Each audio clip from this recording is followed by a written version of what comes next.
In this chapter from Little Women, a quiet afternoon in the woods turns into a heartfelt exchange of dreams, as each character reveals the life they hope to live. Welcome to Chapter Breaks, short literary escapes, classic audio pills for your commute, bedtime unwind, or a break anytime. At Chapter Breaks, we carefully select and curate iconic passages from classic novels, scenes that are powerful, memorable, reflective, and a joy to listen to. Whether it's a timeless first chapter, a dramatic turning point, or a magical moment, each episode offers you the essence of great literature, one short escape at a time. This chapter break is Little Women by Louisa May Alcott, 1868. Chapter 13, Castles in the Air. Dreams in the Afternoon Light. A brief introduction before listening to the chapter. On a quiet September day, Laurie follows the March sisters into a peaceful grove where work and play blend into something more thoughtful.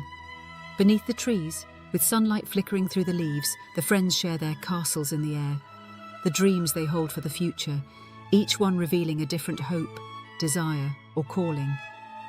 As the conversation unfolds, simple wishes take on deeper meaning. Ambition, contentment, duty, and imagination all find their place in this gentle exchange, where youthful dreams feel both limitless and fragile. Between light-hearted moments and quiet reflection, Alcott creates a scene full of warmth and sincerity. A pause in time where the future is still unwritten and everything seems possible. This episode invites us into one of the most beloved and intimate moments in Little Women, where dreams are spoken aloud and the shape of each life begins to emerge. We are about to step into a sunlit grove and listen as dreams take form. Now let's open the page together. Your chapter break begins now.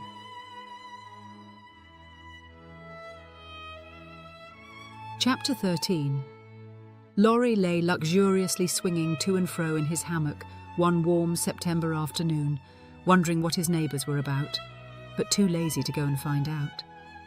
He was in one of his moods, for the day had been both unprofitable and unsatisfactory, and he was wishing he could live it over again. The hot weather made him indolent, and he had shirked his studies, tried Mr. Brooks' patience to the utmost, displeased his grandfather by practising half the afternoon, frightened the maidservants half out of their wits by mischievously hinting that one of his dogs was going mad, and after high words with the stableman about some fancied neglect of his horse, he had flung himself into his hammock to fume over the stupidity of the world in general, till the peace of the lovely day quieted him in spite of himself.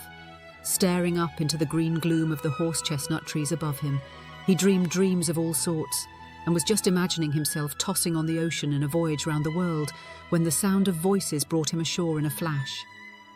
Peeping through the meshes of the hammock, he saw the marchers coming out, as if bound on some expedition. What in the world are those girls about now? Thought Laurie, opening his sleepy eyes to take a good look, for there was something rather peculiar in the appearance of his neighbours. Each wore a large flapping hat, a brown linen pouch slung over one shoulder, and carried a long staff. Meg had a cushion, Jo a book, Beth a basket, and Amy a portfolio. All walked quietly through the garden, out at the little back gate, and began to climb the hill that lay between the house and river. "Well, that's cool," said Laurie to himself, "to have a picnic and never ask me. They can't be going in the boat, for they haven't got the key. Perhaps they forgot it. I'll take it to them and see what's going on." Though possessed of half a dozen hats, it took him some time to find one. Then there was a hunt for the key, which was at last discovered in his pocket, so that the girls were quite out of sight when he leapt the fence and ran after them. Taking the shortest way to the boathouse, he waited for them to appear, but no one came, and he went up the hill to take an observation. A grove of pines covered one part of it, and from the heart of this green spot came a clearer sound than the soft sigh of the pines or the drowsy chirp of the crickets. "Here's a landscape," thought Laurie, peeping through the bushes and looking wide awake and good-natured already. It was a rather pretty little picture, for the sisters sat together in the shady nook, with sun and shadow flickering over them, the aromatic wind lifting their hair and cooling their hot cheeks, and all the little wood people going on with their affairs, as if these were no strangers but old friends. Meg sat upon her cushion, sewing daintily with her white hands, and looking as fresh and sweet as a rose in her pink dress among the green. Beth was sorting the cones that lay thick under the hemlock nearby, for she made pretty things with them.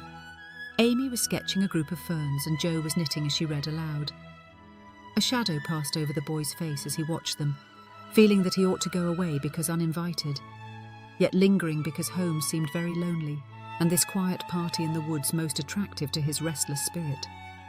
He stood so still that a squirrel, busy with its harvesting, ran down a pine close beside him, saw him suddenly and skipped back, scolding so shrilly that Beth looked up, espied the wistful face behind the birches, and beckoned with a reassuring smile.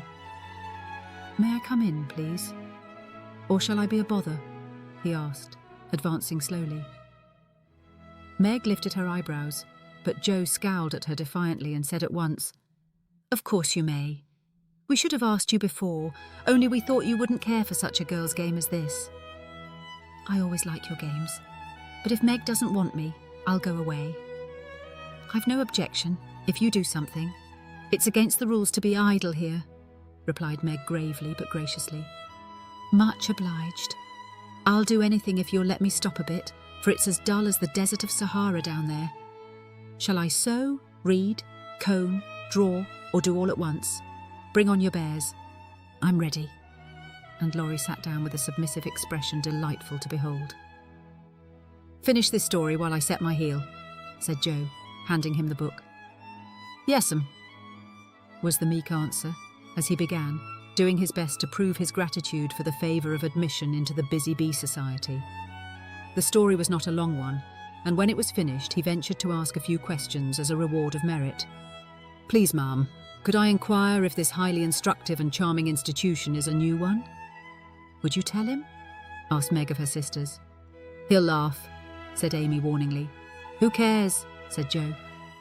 "I guess he'll like it," added Beth. "Of course I shall. I give you my word I won't laugh. Tell away, Jo, and don't be afraid." "The idea of being afraid of you." "Well, you see, we used to play Pilgrim's Progress, and we have been going on with it in earnest, all winter and summer." "Yes, I know," said Laurie, nodding wisely. "Who told you?" demanded Jo. "Spirits." "No, I did. I wanted to amuse him one night when you were all away, and he was rather dismal. He did like it, so don't scold, Jo," said Beth meekly. "You can't keep a secret. Never mind, it saves trouble now." "Go on, please," said Laurie, as Jo became absorbed in her work, looking a trifle displeased. "Oh, didn't she tell you about this new plan of ours? Well, we have tried not to waste our holiday, but each has had a task and worked at it with a will. The vacation is nearly over, the stints are all done, and we are ever so glad that we didn't dawdle." "Yes, I should think so." And Laurie thought regretfully of his own idle days. "Mother likes to have us out of doors as much as possible, so we bring our work here and have nice times. For the fun of it, we bring our things in these bags, wear the old hats, use poles to climb the hill, and play pilgrims, as we used to do years ago. We call this hill the Delectable Mountain, for we can look far away and see the country where we hope to live some time." Jo pointed, and Laurie sat up to examine, for through an opening in the wood one could look across the wide blue river, the meadows on the other side, far over the outskirts of the great city, to the green hills that rose to meet the sky. The sun was low, and the heavens glowed with the splendour of an autumn sunset. Gold and purple clouds lay on the hilltops, and rising high into the ruddy light were silvery white peaks that shone like the airy spires of some celestial city.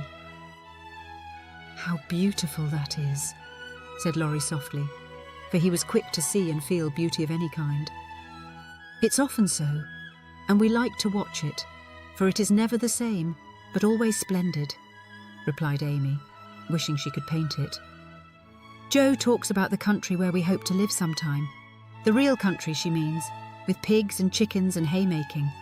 It would be nice, But I wish the beautiful country up there was real, and we could ever go to it, said Beth musingly. There is a lovelier country even than that, where we shall go, by and by, when we are good enough, answered Meg with her sweetest voice. It seems so long to wait, so hard to do. I want to fly away at once, as those swallows fly, and go in at that splendid gate. You'll get there, Beth, sooner or later, no fear of that, said Joe. I'm the one that will have to fight and work and climb and wait, and maybe never get in after all. You'll have me for company, if that's any comfort. I shall have to do a deal of travelling before I come in sight of your celestial city. If I arrive late, you'll say a good word for me, won't you, Beth? Something in the boy's face troubled his little friend, but she said cheerfully, with her quiet eyes on the changing clouds, if people really want to go and really try all their lives, I think they will get in, for I don't believe there are any locks on that door or any guards at the gate. I always imagine it is as it is in the picture, where the Shining Ones stretch out their hands to welcome poor Christian as he comes up from the river. Wouldn't it be fun if all the castles in the air which we make could come true, and we could live in them?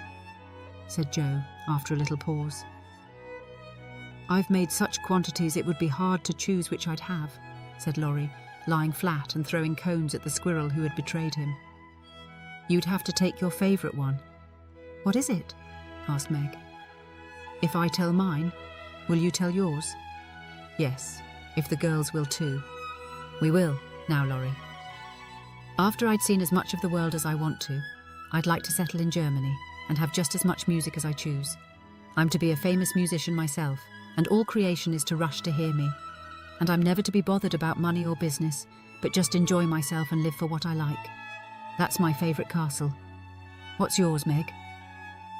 Margaret seemed to find it a little hard to tell hers, and waved a break before her face, as if to disperse imaginary gnats, while she said slowly, I should like a lovely house, full of all sorts of luxurious things.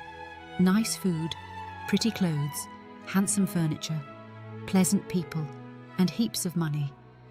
I am to be mistress of it, and manage it as I like, with plenty of servants, so I never need work a bit. How I should enjoy it.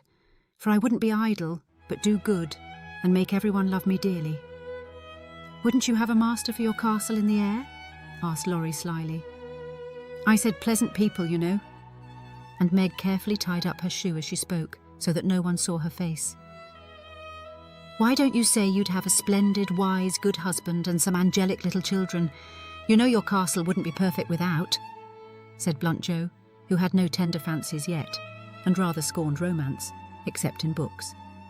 You'd have nothing but horses, inkstands, and novels in yours, answered Meg petulantly. Wouldn't I, though? I'd have a stable full of Arabian steeds, rooms piled high with books, and I'd write out of a magic inkstand, so that my work should be as famous as Laurie's music. I want to do something splendid before I go into my castle, something heroic or wonderful that won't be forgotten after I'm dead. I don't know what, but I'm on the watch for it and mean to astonish you all someday. I think I shall write books and get rich and famous. That would suit me. So that is my favourite dream. Mine is to stay at home safe with father and mother and help take care of the family, said Beth contentedly. Don't you wish for anything else? Asked Laurie. Since I had my little piano, I'm perfectly satisfied. I only wish we may all keep well and be together, nothing else. I have ever so many wishes, but the pet one is to be an artist and go to Rome and do fine pictures and be the best artist in the whole world, was Amy's modest desire. We're an ambitious set, aren't we? Every one of us. But Beth wants to be rich and famous and gorgeous in every respect. I do wonder if any of us will ever get our wishes, said Laurie, chewing grass like a meditative calf. I've got the key to my castle in the air, but whether I can unlock the door remains to be seen, observed Joe mysteriously. I've got the key to mine, but I'm not allowed to try it. Hang college, muttered Laurie with an impatient sigh. Here's mine. And Amy waved her pencil. I haven't got any, said Meg forlornly. Yes, you have, said Laurie at once. Where? In your face? Nonsense, that's of no use. Wait and see if it doesn't bring you something worth having, replied the boy, laughing at the thought of a charming little secret which he fancied he knew. Meg coloured behind the brake, but asked no questions, and looked across the river with the same expectant expression which Mr. Brooke had worn when he told the story of the night. "If we are all alive 10 years hence, let's meet, and see how many of us have got our wishes, or how much nearer we are then than now," said Joe, always ready with a plan. "Bless me! How old I shall be, 27, exclaimed Meg, who felt grown up already, having just reached 17. "You and I will be 26, Teddy, Beth 24, and Amy 22. What a venerable party," said Joe. "I hope I shall have done something to be proud of by that time, but I'm such a lazy dog. I'm afraid I shall dawdle, Joe." "You need a motive, Mother says, and when you get it, she is sure you'll work splendidly." "Is she? By Jupiter, I will, if I only get the chance," cried Laurie, sitting up with sudden energy. "I ought to be satisfied to please Grandfather, and I do try, but it's working against the grain, you see, and comes hard. He wants me to be an India merchant, as he was, and I'd rather be shot. I hate tea and silk and spices and every sort of rubbish his old ships bring, and I don't care how soon they go to the bottom when I own them. Going to college ought to satisfy him, for if I give him 4 years, he ought to let me off from the business. But he's set, and I've got to do just as he did, unless I break away and please myself, as my father did. If there was anyone left to stay with the old gentleman, I'd do it tomorrow." Laurie spoke excitedly, and looked ready to carry his threat into execution on the slightest provocation, for he was growing up very fast, and, in spite of his indolent ways, had a young man's hatred of subjection, a young man's restless longing to try the world for himself. "I advise you to sail away in one of your ships, and never come home again till you have tried your own way," said Joe, whose imagination was fired by the thought of such a daring exploit, and whose sympathy was excited by what she called Teddy's wrongs. "That's not right, Joe. You mustn't talk in that way, and Laurie mustn't take your bad advice. You should do just what your grandfather wishes, my dear boy," said Meg in her most maternal tone. "Do your best at college, and when he sees that you try to please him, I'm sure he won't be hard on you or unjust to you. As you say, there is no one else to stay with and love him, and you'd never forgive yourself if you left him without his permission. Don't be dismal or fret, but do your duty, and you'll get your reward, as good Mr. Brooke has, by being respected and loved." "What do you know about him?" asked Laurie, grateful for the good advice, but objecting to the lecture, and glad to turn the conversation from himself after his unusual outbreak. "Only what your grandpa told us about him, how he took good care of his own mother till she died, and wouldn't go abroad as tutor to some nice person because he wouldn't leave her, and how he provides now for an old woman who nursed his mother and never tells anyone, but is just as generous and patient and good as he can be." "So he is, dear old fellow," said Laurie heartily, as Meg paused, looking flushed and earnest with her story. "It's like Grandpa to find out all about him without letting him know, and to tell all his goodness to others so that they might like him. Brooke couldn't understand why your mother was so kind to him, asking him over with me and treating him in her beautiful, friendly way.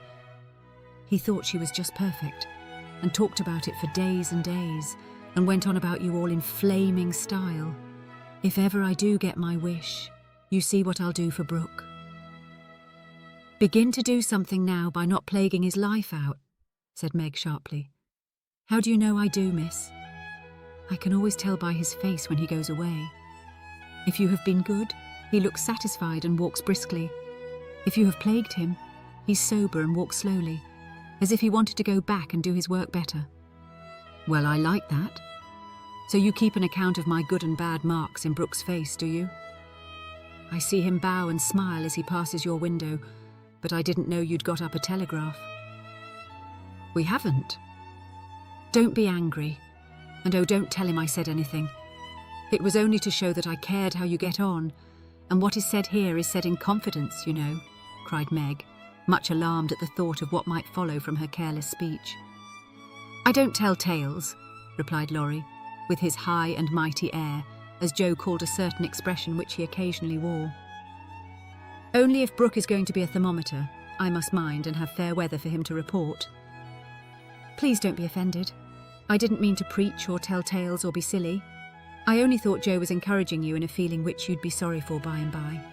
You are so kind to us. We feel as if you were our brother, and say just what we think. Forgive me. I meant it kindly." And Meg offered her hand with a gesture both affectionate and timid. Ashamed of his momentary pique, Laurie squeezed the kind little hand and said frankly, "I'm the one to be forgiven. I'm cross and have been out of sorts all day. I like to have you tell me my faults and be sisterly, so don't mind if I am grumpy sometimes. I thank you all the same." Bent on showing that he was not offended, he made himself as agreeable as possible, wound cotton for Meg, recited poetry to please Joe, shook down cones for Beth, and helped Amy with her ferns, proving himself a fit person to belong to the Busy Bee Society. In the midst of an animated discussion on the domestic habits of turtles, one of those amiable creatures having strolled up from the river, the faint sound of a bell warned them that Hannah had put the tea to draw, and they would just have time to get home to supper. "May I come again?" asked Laurie. "Yes, if you are good, and love your book, as the boys in the primer are told to do," said Meg, smiling. "I'll try." "Then you may come, and I'll teach you to knit as the Scotchmen do. There's a demand for socks just now," added Joe, waving hers like a big blue worsted banner as they parted at the gate. That night, when Beth played to Mr. Lawrence in the twilight, Laurie, standing in the shadow of the curtain, listened to the little David, whose simple music always quieted his moody spirit, and watched the old man, who sat with his grey head on his hand, thinking tender thoughts of the dead child he had loved so much. Remembering the conversation of the afternoon, the boy said to himself, with the resolve to make the sacrifice cheerfully, "I'll let my castle go, and stay with the dear old gentleman while he needs me, for I am all he has."